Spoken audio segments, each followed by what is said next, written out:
here's your first question.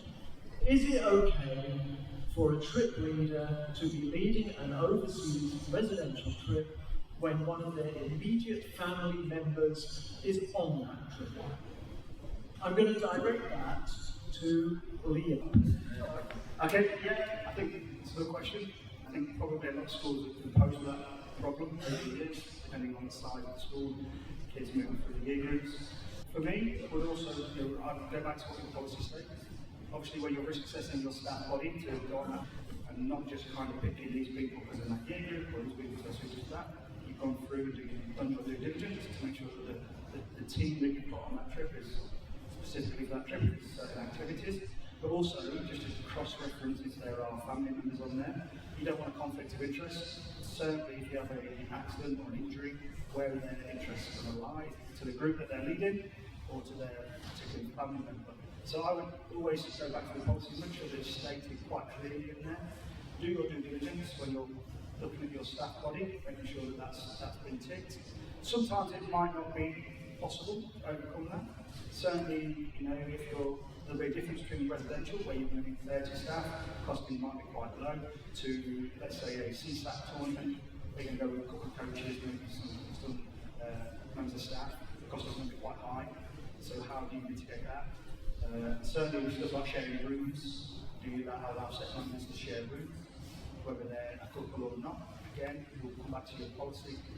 Best practice, you should always look at where your school is governed from, whether you're in the UK, Australia, or the United States, what do they recommend?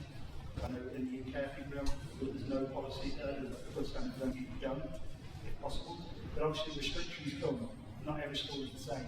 Some of you've got 400 kids, some of you've got 4,000 kids. So resources are very, very limited sometimes, all very plenty depending on school. So I'd always look at your policy, see what it states, maybe look into that and put that in there under staffing and make sure that you can try and mitigate where possible. You don't want that dual allegiance between family and actually the responsibility of the students on that trip. Okay, thanks. Any other members of the panel got experiences that or want to comment? Okay, just adding on to that, I know the UK, as Greg always informs me, that the UK does not recommend going through that pathway with family members on the same trip, but obviously in the international sector, it's almost impossible to do a school trip without some kind of relationship going on there. The other guideline I try to do is not have that staff member in the ratios. So if it's 1 to 10, 1 to 8, etc., they're not part of that, they're still on the trip and they're not part of your ratios. So if something does happen, then you can still continue.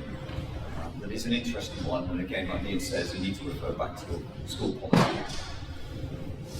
Okay, thank you. I mean, are there any teachers there who have got school leaders, who you've got a ban on teachers leading a trip with their own kids on the trip? Does that happen?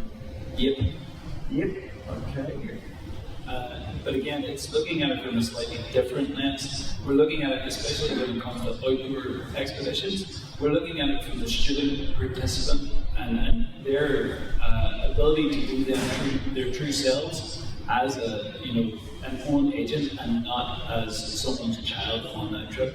For a lot of our expeditions, we try to facilitate a parent-free experience, and that's particularly important for those teacher kids as well. Does it cause headaches as we try to manage staffing? Absolutely, but is the integrity of having that there important? Yes. And something we're going to touch on later is technology and parent communication on trips. It's quite difficult to advocate for no parent communication whenever someone in the class has their parent on that trip as well. So thinking about it from that perspective, again, it's as your school, as your resources, I think, look in your own setting, but where possible, I think it's always a positive thing for the student experience as well. Thank you. Okay, any providers had experience of teachers bringing their own children and... Anyone? Kelly? Yeah, Kelly's going to help with the microphone. If there's no comments, it's fine, I'll just go to the next question. In that case, I'll just go to the next question. This is a good one. Okay?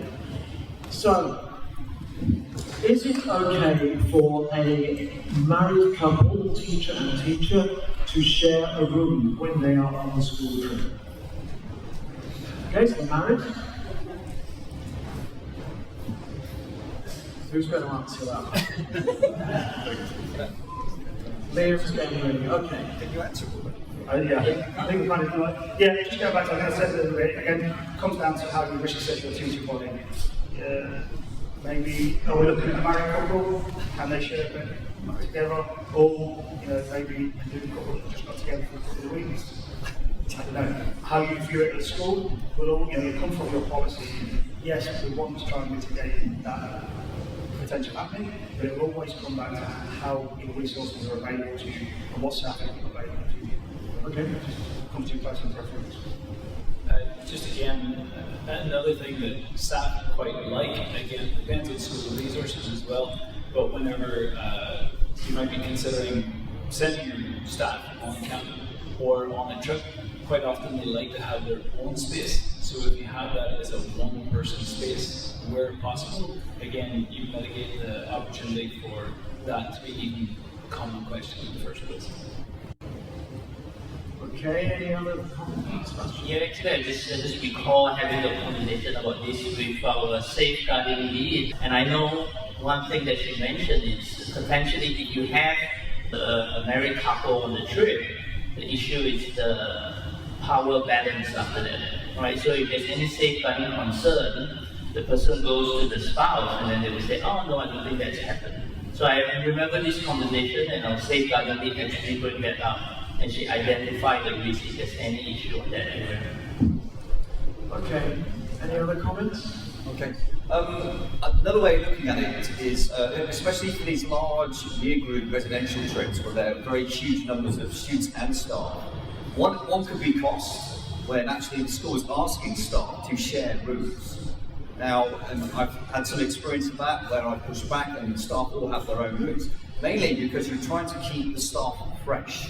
When you share with someone you don't know, they're disturbed in sleep, etc., blah, blah, blah, and you're just trying to keep their own space, keep them fresh, so they can keep that decision-making process 100% all the time. And that would be my recommendation.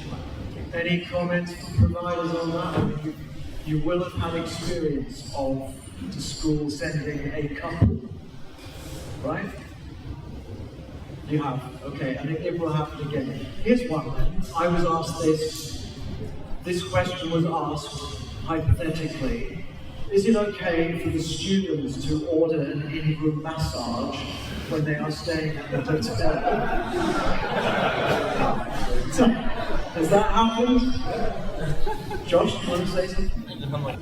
My question is, why are the students in a hotel to begin with? I guess, yeah, a lot of schools, we're on an outdoor education conference, so in an ideal world we're all camping, but it's very, very hot for camping, and sometimes our students are in hotels. Do we have any other comments on that? I would say no. Okay, so it's a no. It was a no for me, and in that audience, it was a no for everybody else as well. Well, and if it's helpful, in our company, we don't allow our married staff to stay together, even if they're in separate. The female staff will be in the female section and the male staff in the male section. They might sit and have dinner together or something like that, but they're expected to be facilitators during the program. So I would assume you'd be the same thing with teachers, so not administrators. So you get pushed back on that. No, I think you're right when it comes to outdoor education trips, but I think specifically these questions were also asked about those other trips that are going out, so your sports trips and stuff like that, where hotel accommodation might be that way, and then maybe, Mexicans and stuff going there as well. Okay, it's an interesting one. We definitely experienced it. Camping is good. Hotel was a place to go. Okay, sorry, apt for today. So, in school, I've seen a lot of these schools have really, really good heat policies. So it's a hot day, sport is cancelled at this temperature. Today's a very hot day. How do you implement or how do you adjust, measure, work with your school's heat policy when you are out at camp? It could be, heat policy, environmental haze, lighting. How do you do that?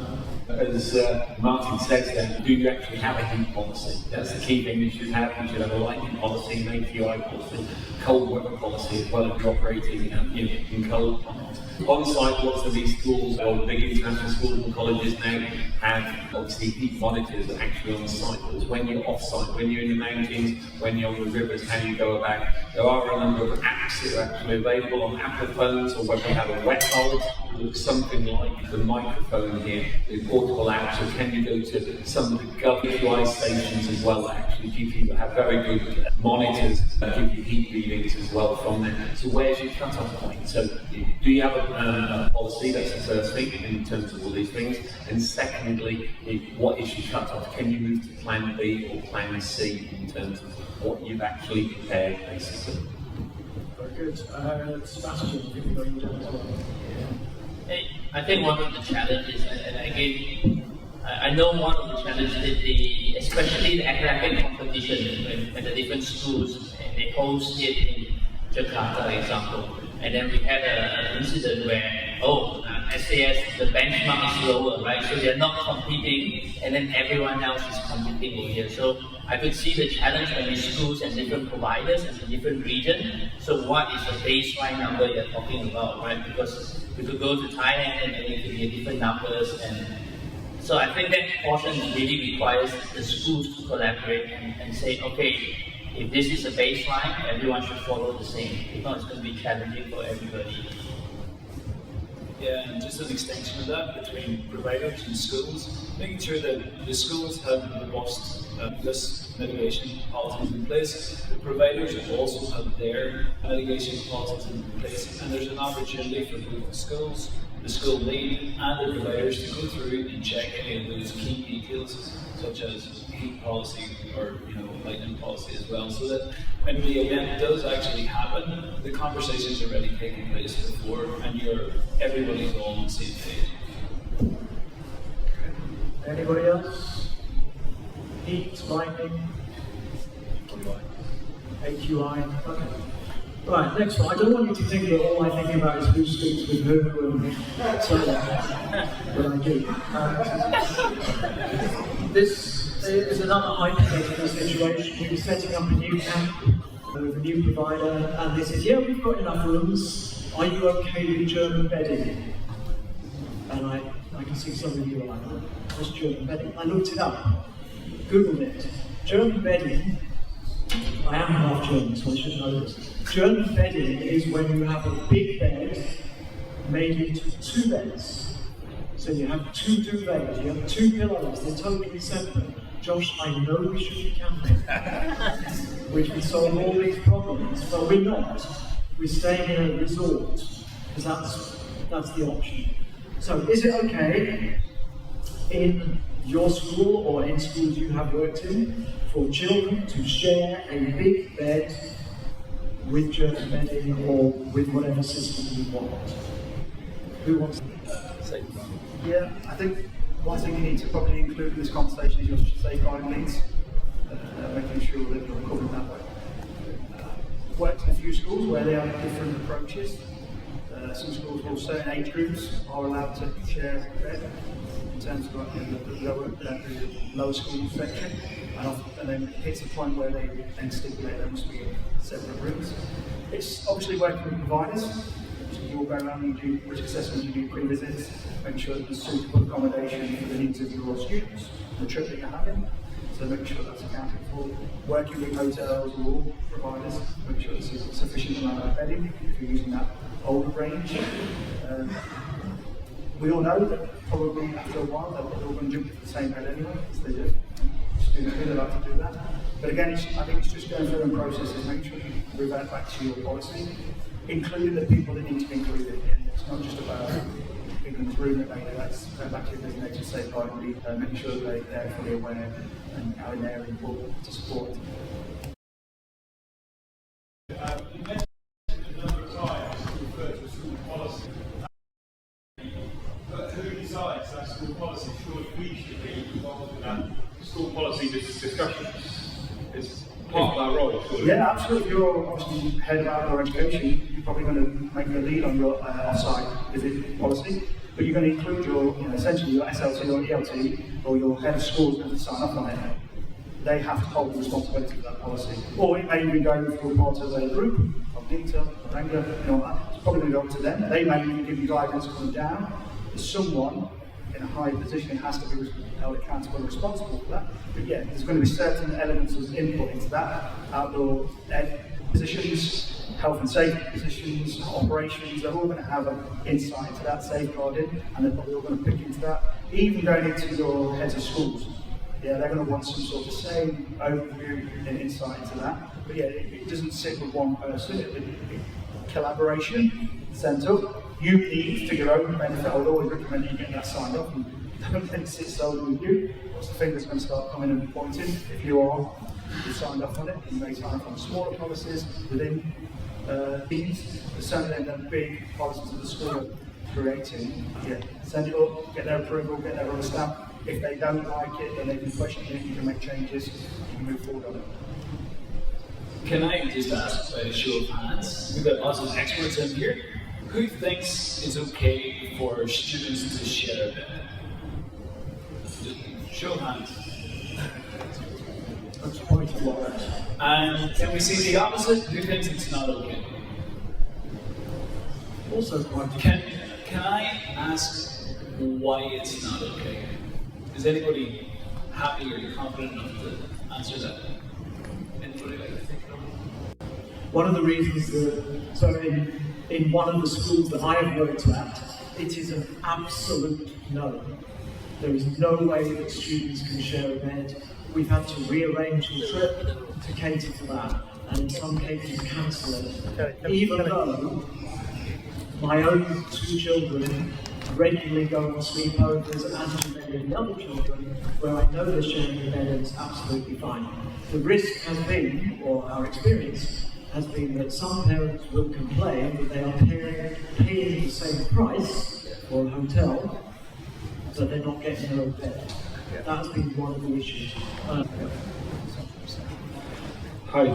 I think we also need to look at the historical and cultural aspects, because in China we have clan beds where 6 to 8 people might share a large bed, very much like a bunkering in the Alps when you're mountaineering. So that comes into it as well from our side. Thank you. Thank you very much. Yeah, it would be a certain no for us. I agree with so there's what Martin was saying, basically parents would expect that their child would be given a single bed, and I think there's issues related to, I don't know, sexual nature or not, that you just avoid all that if you have single beds and you can factor that into your prices, and there's no reason to take the risk or the issue. Yeah, and I think that's right. The issue is with the costing and pricing, but thinking about it, what is the square footage of a double bed versus what is the square footage of a tent? I recently did a fabulous trip to Bali, and part of that was surfing, snorkeling and other things, and part of the trip was a homestay, traditional Balinese village homestay. And the homes were absolutely fabulous, but many of the rooms had one double bed and one single bed in them, and so we had to work through how that was going to work. And I sat in front of 60 sets of parents and showed them photos of the rooms and explained that we would be using sleeping bag liners for the students that were going to be sharing double beds. And I never got any pushback on it from the parents or the students, and we kind of likened it to that as our part of the trip that would be like being in a tent. There's a lot to be said for going there and taking a picture of the setup actually and sharing. Mr. Morris?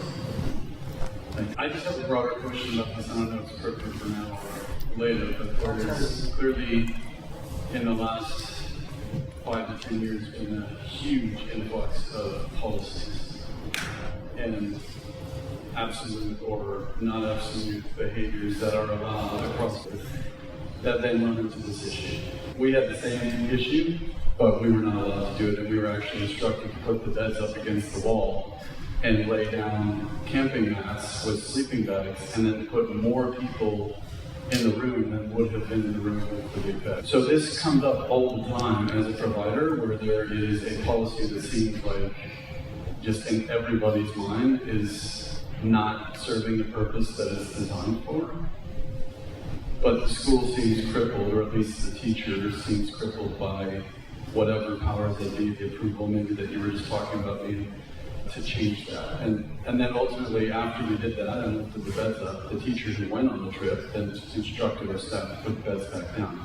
And so it's kind of, how do we look at this in terms of, if the goal is safeguarding and the goal is having these policies in place that are cultivating an outcomes-based learning and adventure, how can we as providers work with schools to deal with those kinds of policies that may actually be getting in the way of experience? And that may not be for this particular case, but that's in general my big question for many of the things. So I don't know if that's clear or not.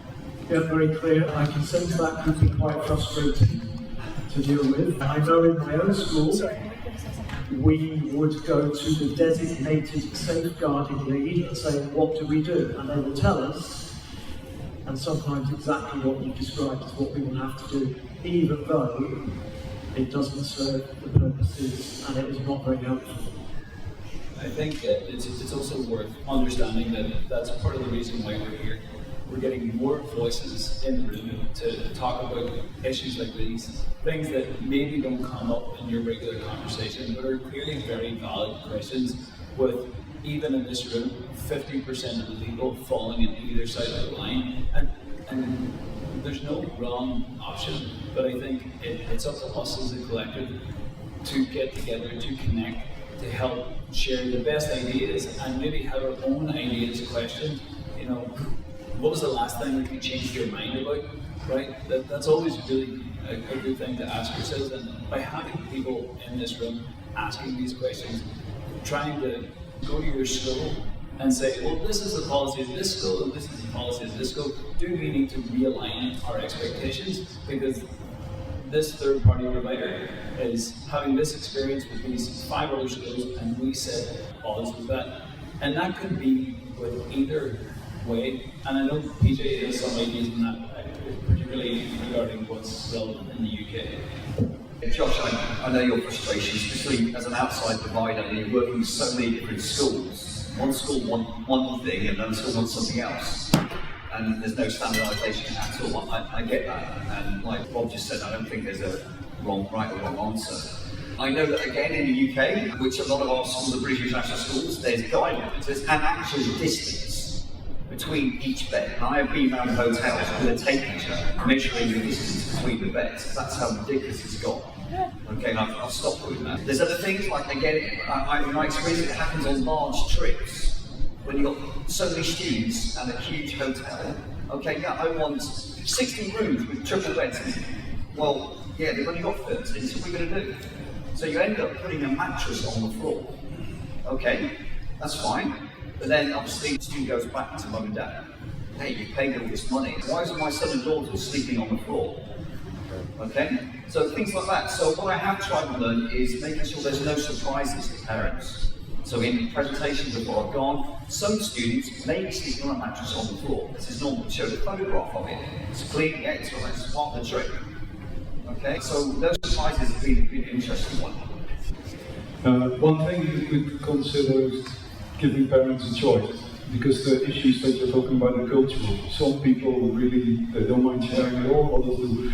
We find that, for instance, homestay was, for some parents, was a no-no, they were scared. At some of our schools, they basically made it an option for the parent. Are you okay for your kid to go homestay?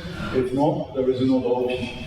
And your kid needs to have their own room, okay, but there's a cost implication, just tick the box and choose. Rather than making a school policy that holds for everyone. That's another option. Okay, thanks, Mark. You're absolutely right. We're working with a lot of different cultures here. We're working in different countries. I'm very interested to hear from school leaders. Troy? Yep. I actually have a dilemma that I'm sure other people in this room have had. November, I take my entire middle school out to go camping with a provider who may or may not be in this room. We put them in tents. You don't want anybody sleeping alone. I have a genetically born male student who who identifies as female.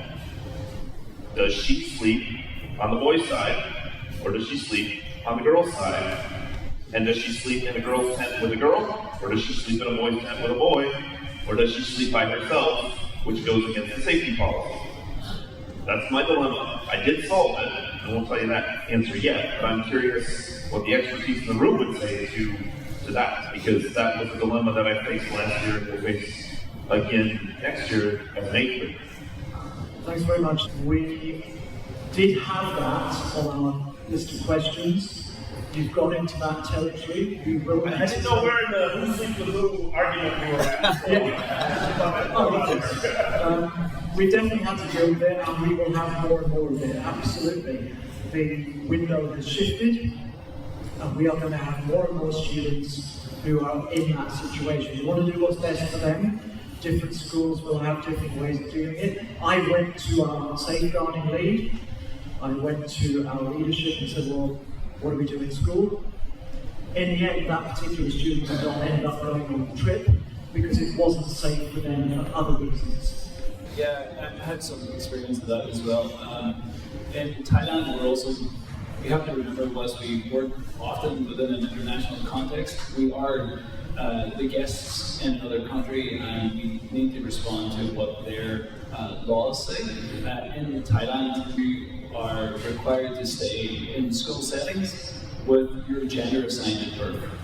And whilst we want to promote inclusion as best we can, we try to do that through other ways. So making sure the use of inclusive bathrooms are available where possible, but when the option is taken away from us, then we have to revert to what Thai law is. And what we try to do around that is make sure that we're communicating clearly as possible with the parents, with the students, and with the third-party providers around that. Where possible, we will try to accommodate that student as much as we can within the guidance of the law. But again, you have to fall towards the law of the country.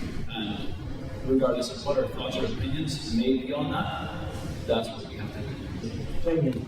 We have this as a context of British Scouting. But in British Scouting, it's quite simple. We have guidelines that say tent accommodation does not have to be single sex. And as you get older in the range of Scouting, it actually gets looser, not tighter. And what it comes down to is what the parents understand and accept.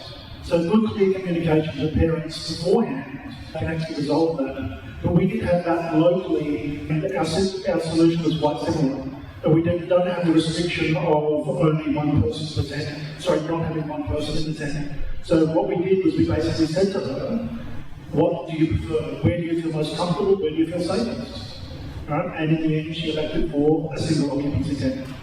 Okay, thanks, David. So there you've got a set of guidelines which are coming from a global organisation or a national organisation. One of our questions here is, should there be a set of guidelines or a code of conduct that we can all follow? It's coming up in a bit. Are there any other requests for the microphone on that one?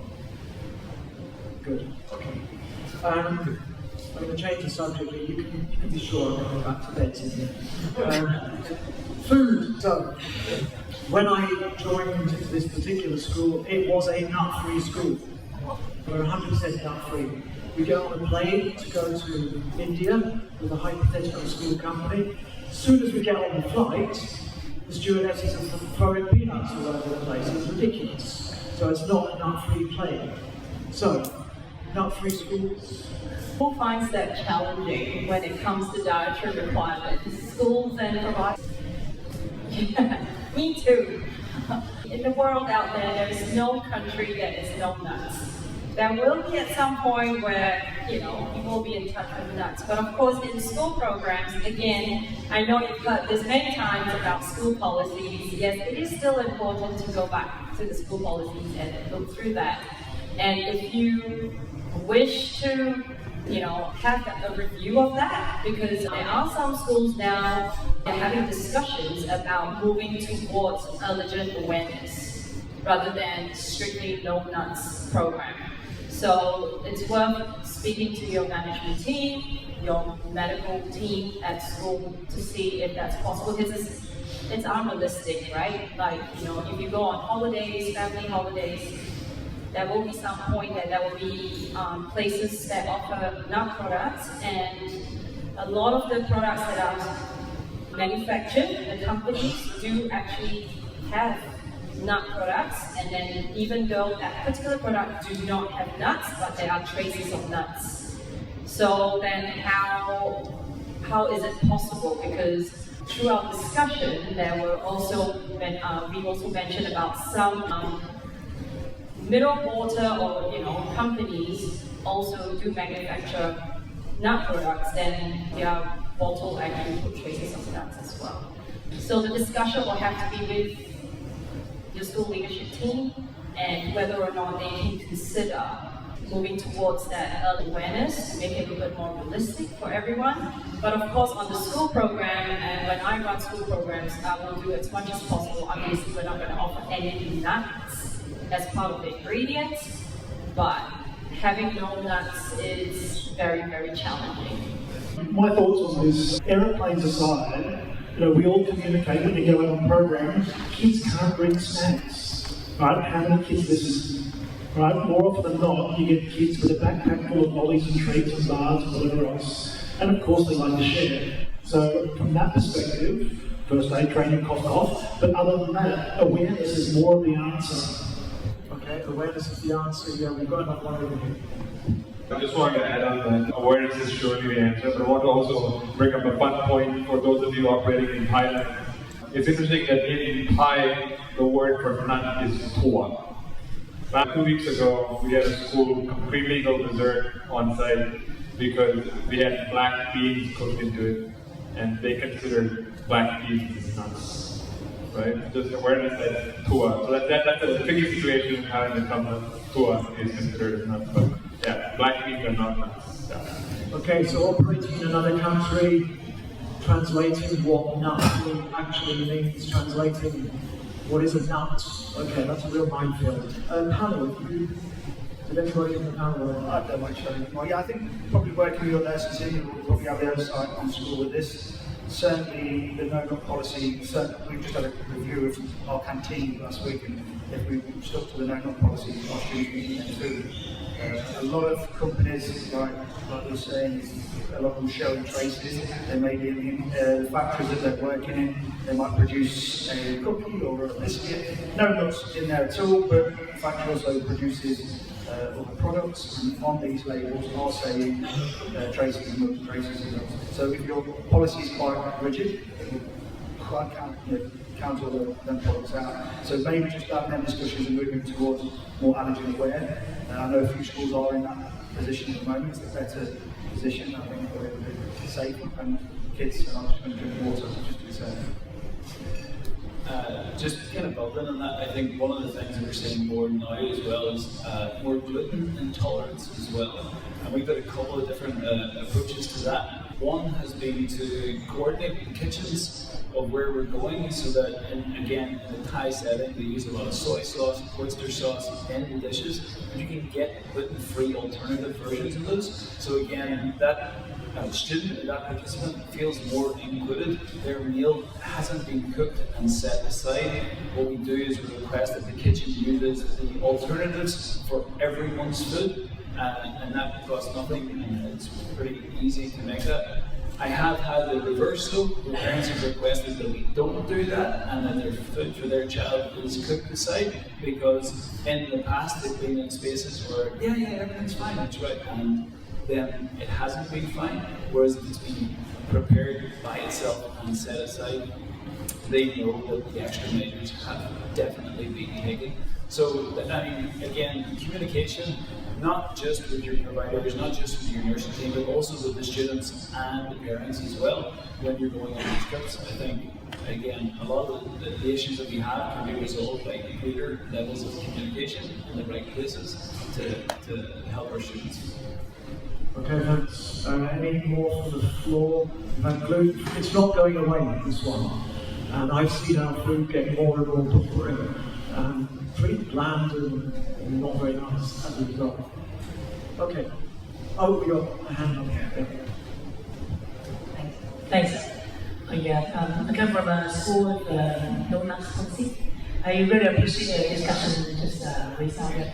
the concept of awareness, allergy awareness. Because as you also know that at least 14 different kinds of allergies for the human being you're facing. For example, fish, right?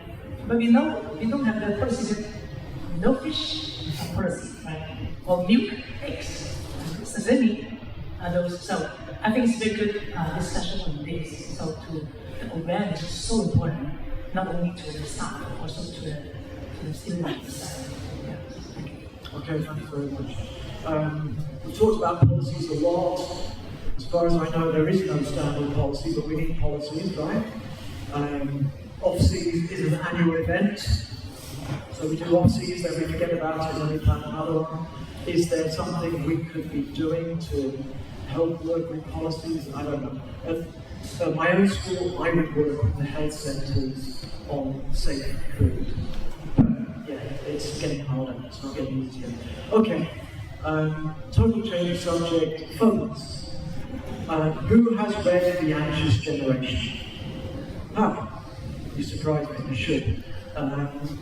There's an excellent book out, and basically the premise is kids do not grow up because they're on the phones. They don't mature, they are on the internet from the age of whatever, it's pretty horrible.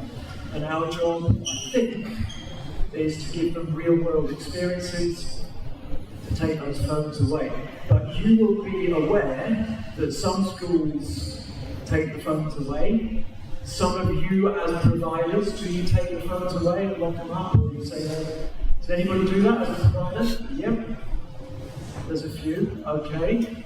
So, and I know actually from last year that kids bringing phones was one of my biggest problems, because they arrived on day one, they phoned their parents, said they were miserable and they wanted to go home. It wouldn't have happened if they didn't have phones. So, panel, who wants to tell us about phones? Rob. Sure. So, in our setting, and some of you will shake your head, and some of you will nod along very nicely, but we do zero tech at all on our camp. So there's no. Thank you. And that is from our students go on camp from grade 1 until they're grade 12, and every single camp is tech free, with the exception of sometimes when they're sailing, they'll have a device for navionics, or if they're on a cycling Jupiter expedition, they may have their phone for navigation through Strava and to track where they're going. That said, when it gets to the camping portion, it's removed. So we do zero tech. We also do zero Kindles as well. If you want to read, there's a library. Get a book and a torch. Further than that, though, we also do zero parent communication. Your child goes on camp on a Monday, you get an email to say that your child has arrived on camp. The next email you will get is when your child comes back. Our camp experiences extend by a day for every grade level the child is in. So the smallest, shortest camp we have is a 1-day overnight for our grade 1s on campus, and the longest one we do is a 10-day sailing expedition with our grade 10s. What I would ask anybody here, and maybe everybody agrees, and the round of applause was certainly very nice to hear, but if anybody, is there anybody who disagrees within the context of are phones valuable? Do they have a place on camp? Okay, my question for you is it a need or is it a want? It can be a need. I agree with you. It's good to be internet free. It's part of the experience. But some of the services we work with the community service is way better if you plug it into the internet. By the way, if you're helping a local lady to set up a business, you register on the internet. For that, you need the phone. If you want to make a photo of that family and publish that photo, you need the internet. So sometimes it's better to have a phone. So I would not go with these very tight rules is a bit always like that. Look at the context. Okay, sure. You other provider, again, depends what academic program you run, whether it's an IB program or an A-level program. Maybe the students actually need their phones to actually record their primary research on geography, history, environmental systems and biology, the field work they're actually involved in. So phones are beneficial for them, but again it may be certain companies that again take the phones off them again at night, so the students aren't using it at night. So there's pros and cons. Again, does your school have a phone policy? Do you not actually have a phone policy? Just to extend on that as well, the context that I'm talking about is within outdoor education trips. We have sports trips that go away and the students will take their phones. But within the outdoor education, again, looking at the benefit of taking it versus the benefit of not. The reflections that we get back consistently from our student body is thankfulness and gratefulness for the opportunity to connect really with their friends. These kids spend days and hours with each other in the classroom, and every single year when they come back, amongst the reflections are, I'm so glad I didn't have my phone, and I'm so glad I had the opportunity to connect with my classroom mates. I feel closer. And again, part of that is by not overextending the programming and creating that space, that positive space, where that can be called free time if you like it, or downtime, but it's an opportunity for students to get bored and have to actually just engage with one another, be creative. We provide an art box and a sports bag. We don't provide any activities around them. Engage with it how you want, as long as it's mitigating the risk. Okay, so that's an outdoor education program. There's different types of trip. Yeah, I just wanted to say we are starting, we encourage our students on our trips, our service learning groups to unplug as much as possible. But we also don't want to take away their phones. We're also trying to incorporate phones and technology more into programs. Students are attached to them, but how do we utilize them for good? So incorporating ways to run reflections as opposed to just everyone sit in a circle and talk, versus how can you take your phone and do a 30-second interview with your friend? Can you upload a photo of the day? Different ways to incorporate technology into reflection, as well as incorporate technology into the activities. So utilizing an app or a beach cleanup where you're logging data collection or something, things like that. The other big issue that we always have is when you take away your phones, kids don't have a timepiece. So when you ask them to meet at 8 o'clock, if kids don't bring an alarm, they don't bring a watch, they don't bring it, then they have an excuse. I don't think it's an excuse, but that's more of a big issue when we take away their phones. And then you also have teachers that then are just on phone police duty. Where kids bring sneaky phones, or they have 2 phones, and one they can get and one they keep. Like, it's gonna happen, and it may just break your trust, and you hate it, and you like it. So we're trying to, again, encourage unplugging, because there's definitely a good part of that, but then how to incorporate technology more into programs, because it's already part of their lives, and it's not going away. Okay, thank you. Can I add, the flip side of them not having phones at night was me walking through the camp saying they had to go lights out at 9:30. It was about 8:30. They had no idea what time it was. I was like, okay, about 10 minutes to lights out, and they all crawled in their tents because they didn't know that it was only 8:30. And so by them not having phones, they actually didn't know what time it was. So taking them away has benefits as well. Thank you very much. We've got another hand up there, please. Yeah, I was in a session with Ivy earlier. I can't remember who else is in the room. Robert, very similar to you in that we say no, that's a good reason for it. And I think what we discussed with Ivy earlier is what's the problem with phones and what's the benefit? The problem with phones is well-being. We all know we're all partially addicted to a greater or lesser degree. We all know it's negatively affecting the well-being of students and adding to their anxiety of life. So surely it should be down to us to coach them to withdraw from that. Now, we did talk about the first couple of days being, if you take them away completely, they get really anxious, and that sort of isn't that against well-being. But what we did find, and I challenge any of you to do the same trip twice, once with phones and once without.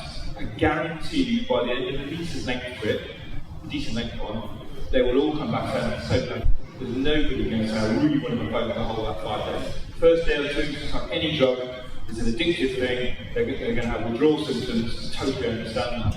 But honestly, take them away for a lengthy period where they get a chance to adjust, they will always come back with that sense of relief, and they get much closer to what they're doing, much closer to nature, and much closer to each other. And I really can't stress enough how much benefit I've seen with taking mobile phones away within the boundaries that we're talking about. Safety first, obviously. I'm really glad you brought that up.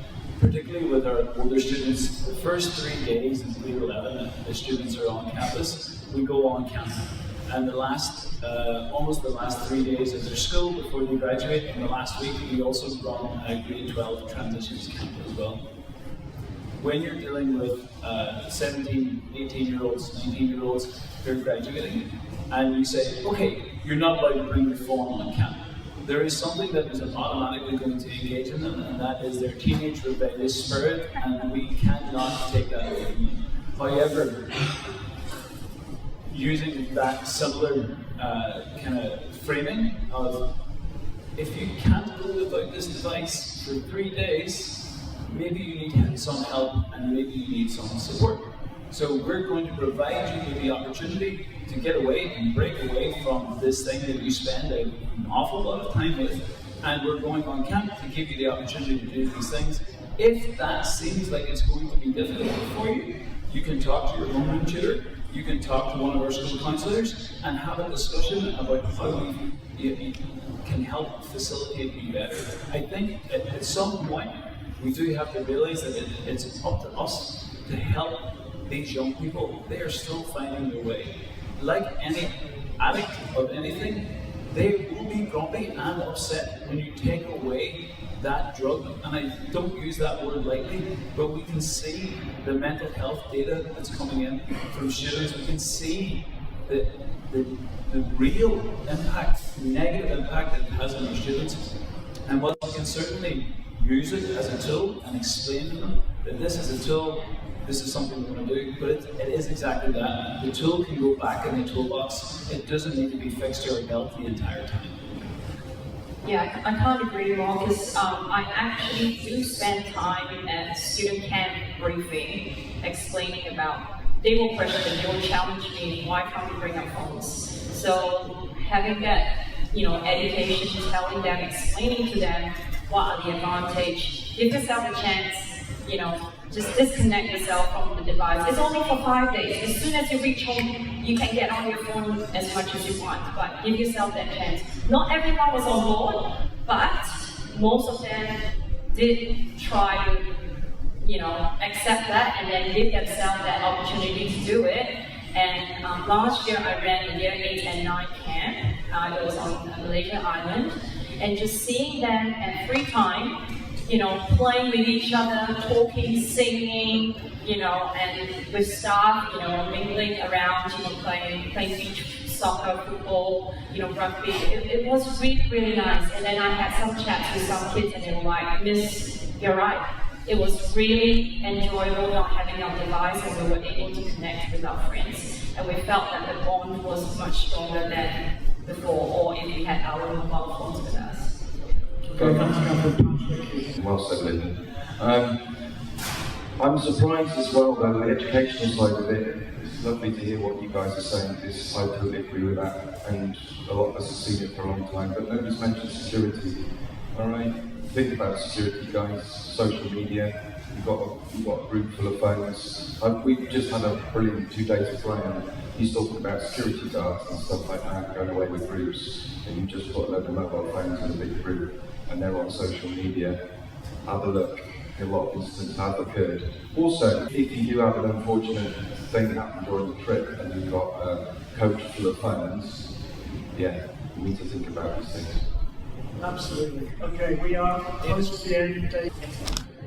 Thank you. So just on this, so I ran a boarding school, public boarding school, and had about 80 kids. We had a massive issue. So it was a snow sports program and a residential program, and we had 1 year where we had a massive concussions. We had 15 concussions out of 70 kids in a season. That is off the charts. So when we did a root cause analysis of it, we found that fatigue was a massive factor. And what was the determining factor of kids being up late at night?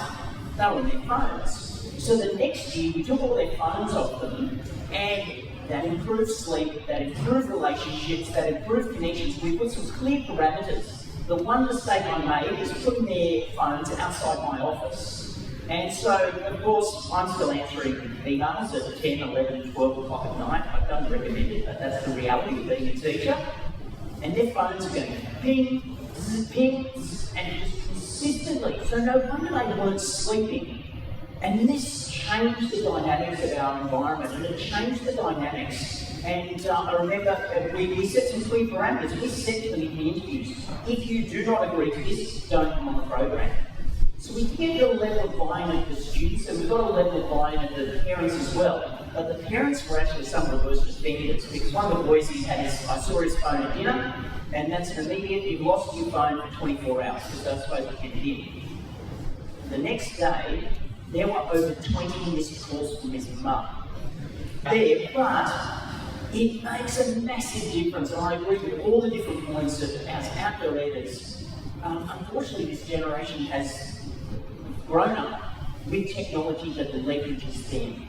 And that's the risk. We grew up, most of us in the room grew up with technology where we can leverage it, but we don't want it to leverage our kids. And so some great discussions, and I agree wholeheartedly, it's balancing all of those factors. But it made such a difference with our program, reduced our injuries, improved sleep, and improved relationships. I love it when schools have a policy to not bring phones and not allow students to have phones, because it means that I don't have the anxiety of looking after a bag of tape that's worth more than my house. Okay, thank you very much. We could go on and on about phones, but it's not going to go away. You can control it to some extent, and you need to be consistent.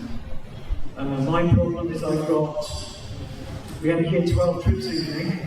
We have 6 different trips. I thought our policy was no phones. Every single meeting I went to, the teacher was telling me something different, and that is going to be a problem for me.